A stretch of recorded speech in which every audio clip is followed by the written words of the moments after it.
Delhi car குண்டுவெடிப்பு சம்பவத்தில் மூன்றாவது காரின் புகைப்படமானது வெளியாகியிருக்கிறது. டெல்லி கார் குண்டுவெடிப்பு சம்பவத்தில் தொடர்புடையதாக சந்தேகிக்கப்படும் மூன்றாவது காரின் புகைப்படம் தற்போது வெளியாகியிருக்கிறது. அந்த காரின் புகைப்படத்தையும் தற்போது பார்த்து கொண்டிருக்கிறோம். இது பற்றிய மேலும் விவரங்களை செய்தியாளர் ரமேஷ்குமார் வழங்கிட கேட்கலாம். ரமேஷ்குமார், வணக்கம். இந்த கார் பதிவெண்ணானது எந்த மாநிலத்தை சார்ந்தது? இதன் உரிமையாளர் யார்? என்ன நடவடிக்கை இதன் பிறகு எடுக்க இருக்கிறார்கள்? விவரங்களை பதிவு பண்ணுங்க.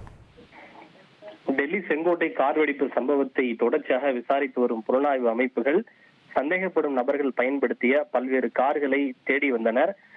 கார் வெடிப்பில் ஈடுபடுத்தப்பட்டது ஹூண்டாய் i20 கார். இது தவிர நேற்றைய தினம் இந்த சந்தேகப்படும் நபர்கள் பயன்படுத்திய சிகப்பு நிற ஈகோ ஸ்போர்ட் காரை ஹரியானா மாநிலத்திலிருந்து காவல்துறையினர் நேற்று கைப்பற்றியிருந்தனர்.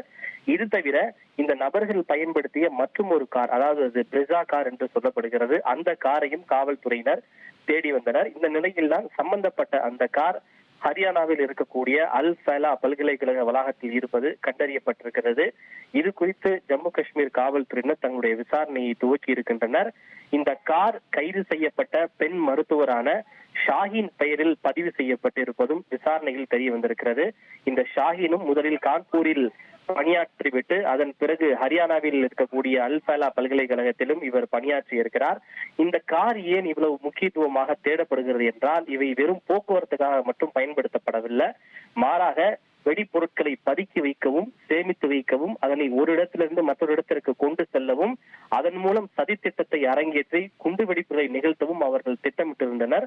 அதனால்தான் இந்த சந்தேகப்படும் நபர்கள் பயன்படுத்திய அனைத்து கார்களையும் காவல்துறையினர் மிக தீவிரமாக தேடி வருகின்றனர். இது தவிர பங்களாதேஷ் மற்றும் நேபாள் எல்லையில் இருந்து வந்த சுமார் 3000 கிலோ வெடிப்பொருட்கள் வந்ததாகவும், அதில் 2900 கிலோ வெடிப்பொருட்கள் மட்டுமே கடந்த வாரம் பறிமுதல் செய்யப்பட்டதாகவும், இன்னும் எஞ்சி 300 கிலோ வெடிப்பொருட்கள் இன்னும் காணவில்லை, அது தேடப்பட்டு வருவதாகவும் கூட ஒரு தகவல் கிடைக்கப்படுகிறது. எனவே தற்போது தேடப்பட்டு வருகின்ற இந்த கார்கள் அந்த 300 கிலோ வெடிப்பொருட்கள் பதுக்கி வைக்கப்பட்டிருக்கலாமோ என்கிற ஒரு சந்தேகமும் காவல்துறையினருக்கு இருக்கிறது. அதன் காரணமாகத்தான் அவர்கள் அந்த கார்களை மிக தீவிரமாக தேடி வருகின்றனர். உங்களுடைய தகவல்களுக்கு நன்றி ரமேஷ்குமார்.